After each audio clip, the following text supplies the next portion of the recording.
সব। ভিতরে আল্লাহ রাব্বুল আলামিন বলেন ওয়াকালাল্লাযীনা কাফারু লা তাসমাউ লিহাযাল কুরআন ওয়ালগাউ ফীহি লাআল্লাকুম তাগলিবুন। চিৎকার দিয়ে বলুন আল্লাহু আকবার। আল্লাহ রাব্বুল আলামিন বলেন আর কাফেররা বলে যেই জায়গাতে কুরআনুল কারীমের কথা হয়, আলোচনা হয়, সেই জায়গাতে লা তাসমাউ লিহাযাল কুরআন, যেই জায়গাতে কুরআনুল কারীমের কথা হয় সেই জায়গাতে তোমরা বাধা সৃষ্টি করো। আজকেও বলেন তো যেই জায়গাতে কথা হয় সেই জায়গাতে কুরআনুল কারীমে মজলিসে বাধা আছে না নাই? এই আয়াত দ্বারাই বুঝলাম কুরআনুল কারীমে মাহফিলে যারা সরাসরি বাধা দিতে আসে এরা হলো নিঃসন্দেহে কাফের।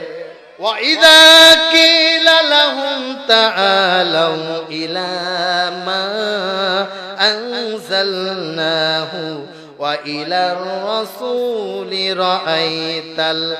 رَأَيْتَ الْمُنَافِقِينَ يَصُدُّونَ عَنكَ صُدُودًا। চিৎকার দিয়ে বলুন আল্লাহু আকবার। এর মধ্যে দ্বিতীয় শ্রেণীর ব্যক্তি হলো আসার পরে নিজের বাস্তবতার সাথে যখন তার কুরআনুল কারীমের কথা তার চরিত্রের সাথে যখন মিলে না তখন ঘাড় বাঁকা করে চলে যায়। রাজনীতি হচ্ছে এরা হলো মুনাফিক, এরা হলো মুনাফিক। কথা বলেন ঠিক কিনা? মুনাফিকেরা আসে কুরআনুল কারীমের ময়দানে, আসার পরে শোনার পরে পরের দিন সকালবেলা গরম করতে থাকে। কথা বলেন ঠিক কিনা? আল্লাহ রাব্বুল আলামিন বলেন তৃতীয় শ্রেণীর ব্যক্তি কারা? ইন্নামাল মুমিনুনাল্লাযীনা ইযা যুকিরাল্লাহু ওয়াজিলাত কুলুবুহুম ওয়া ইযা তুলিয়াত আলাইহিম আয়াতুহু যাদাতুহুম ঈমানাও ওয়া আলা রাব্বিহিম ইয়াতাওয়াক্কালুন।